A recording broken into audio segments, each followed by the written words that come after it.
Grace the giraffe and Ziggy the zebra. In the heart of the African savannah, there lived a generous giraffe named Grace and a selfish zebra named Ziggy.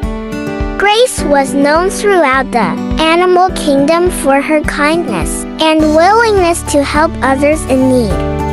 Ziggy, on the other hand, cared only about himself and his own desires. One day, a severe drought hit the savannah, drying up the water holes and leaving the animals desperate for water and food. Grace, with her long neck, could reach the leaves at the top of the trees where there was still some moisture. Despite the difficulty of finding sustenance, she shared what she could with the other animals, offering them leaves and guiding them to hidden water sources. Meanwhile, Ziggy hoarded whatever little food and water he could find, refusing to share with anyone else.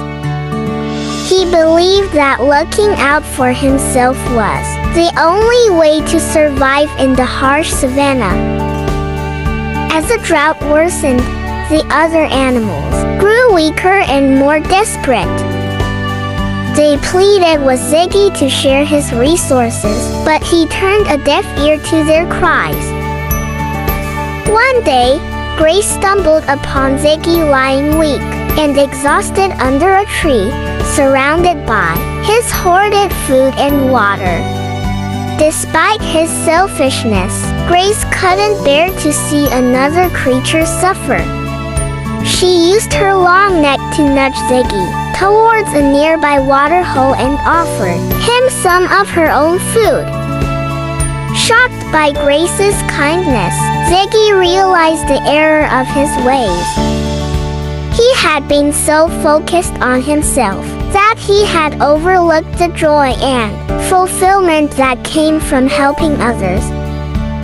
From that day on, Ziggy vowed to change his selfish ways and follow Grace's example of generosity. The story teaches us the importance of generosity and selflessness. Grace's kindness not only saved Ziggy, but also inspired him to become a better animal. It reminds us that true happiness comes from giving to others and looking out for the well-being of the community, rather than solely focusing on our own needs and desires.